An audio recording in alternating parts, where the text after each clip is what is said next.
রান্না বসাতে আমার ১টা বেজে গেল। হ্যালো বন্ধুরা, আমি মল্লিকা চলে এলাম আরেকটি ভিডিও নিয়ে। এখন বাজে 12:30। আমি এখন শাকটা টেবিলের উপরে রেখে চান করে এসে চুলটা আঁচড়াতে লাগলাম। দেখতে পাচ্ছ এখানে চুল আঁচড়ে আমি মুখে একটা ক্রিম মেখে নিলাম। তো এটা আমি নিভিয়া ক্রিম মাখি, যেহেতু এটা আমি সারা বছর কিছু মাখি না। কিন্তু শীতকালে একটা নিভিয়া সফট ক্রিমটা ইউজ করি।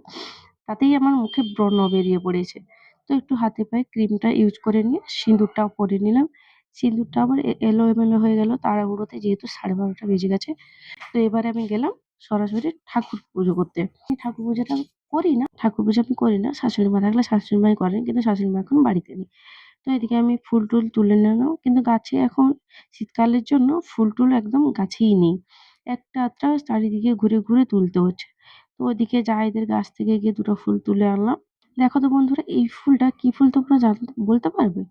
তো আমি ঠাকুর ঘরে চলে এসে শাঁখ প্রদীপগুলো ধুয়ে একদম ঠাকুর পূজাটা করে নিলাম। এরপরে আমি যাবো তুলসী মন্দিরে। তুলসী মন্দিরে পুজো করে দোকানে আমাকে পুজোটা করতে হবে। যেহেতু আমাদের বাড়ির সঙ্গেই দোকান, দোকান পুজোটা ওই ঘরে পুজোর সঙ্গেই হয়ে যায়। দোকানে পুজো করতে গেলাম, বর বলল যে দোকানে দুধটা গ্যাসে বসিয়ে দিতে। তো এদিকে আমি দুধটা রেডি করলাম। ঘরে থাকতেও ঘরের সঙ্গে দোকানের কাজটাই করতে হয়। সেহেতু দেরি হয়ে যায় আমাদের। তো এদিকে দুধটা আমি রেডি করে ওকে দিয়ে এলাম।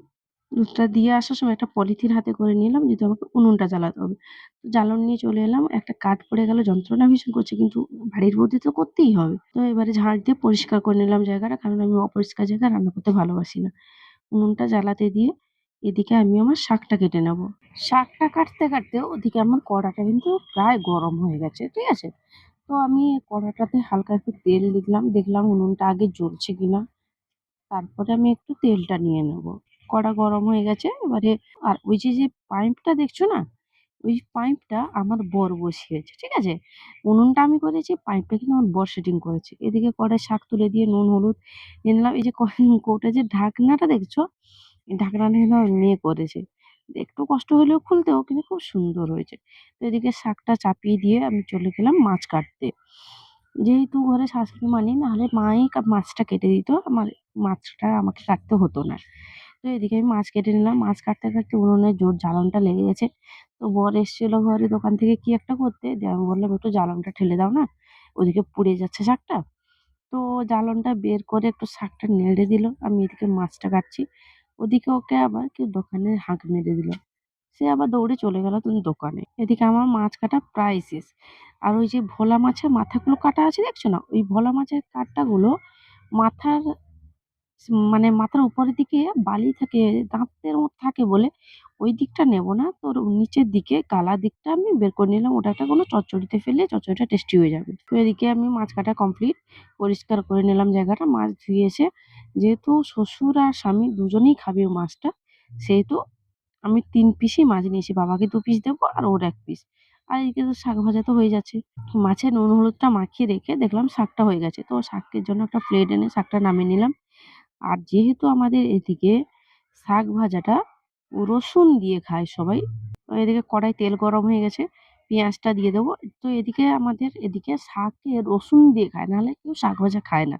তো আমি শাক আর পেঁয়াজ, রসুন দিয়ে একটা শাকটা ছুঁকে নিলাম। তো শাকটা আমার ভাজা কমপ্লিট হয়ে গেল। শাকটা নামিয়ে নিলাম। দিয়ে কড়াটা ভালো করে ধুয়ে আবার কড়াইতে তেলটা দিয়ে দিলাম।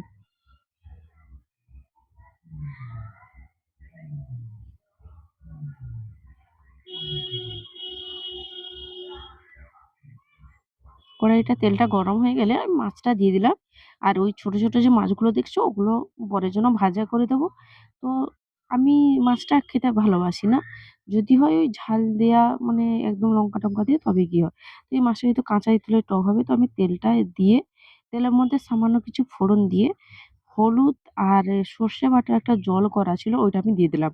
আর এদিকে কাঁচা তেঁতুলটা কেটে আমি টকের মধ্যে দিয়ে ঢাকা মেরে দিলাম। কি ভাবছো শাক ভাজা আর টক? না।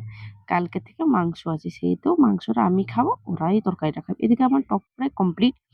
আর এদিকে যেহেতু বাজে এখন ২:৩০, সেহেতু বাবা অস্থির হয়ে যাচ্ছে খেতে। তো আমি তাড়াহুড়ো করে এদিকে ওনার ছেলের জন্য জলটা বসিয়ে দেবো। এদিকে ভাতটা হয়ে গেল। এদিকে আমার ভাতটা প্রায় গড়ানোর কাজ কমপ্লিট। উল্টে দেবো হাঁড়িটা এবারে।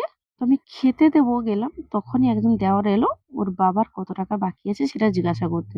মানে আমাকে ঘরে কাজ করতে, করতেও আমাকে দোকানের কাজটাও করতে হচ্ছে। তো এদিকে ওর সাথে সামান্য একটু ইয়ার্কি ফাইলামি করে বাবার জন্য খেতে বেড়ে দিচ্ছি। বাবার জন্য ভাত বেড়ে দিলাম। এদিকে জল, ওদিকে মাংসটা গরম করতে বসিয়ে দিয়েছি। যেহেতু উনুনে আর কিছু করার নেই। তো এদিকে ভাতটা বাড়া হয়ে গেল। ওদিকে আমার শ্বশুরমশাই উঠে চলে আসছে খেতে। বুড়ো মানুষ তো ২:৩০ বেজে গেল। তাড়াহুড়ো করছিল। আমিও সেজন্য তাড়াহুড়ো যে কি করছি আমি বুঝতে পারছি না। তো এই যে চেয়ারটা না ধরলে উনি বসতে পারবে না, উল্টে পড়বেন। সেইজন্য ওখানে যতক্ষণ না বসছে ততক্ষণ আমাকে চেয়ারটা ধরে থাকতে হয়। এমনকি ভাতে নুন, নুন, জল A to Z সবকিছুটাই দিয়ে দিতে হয় হাতের কাছে।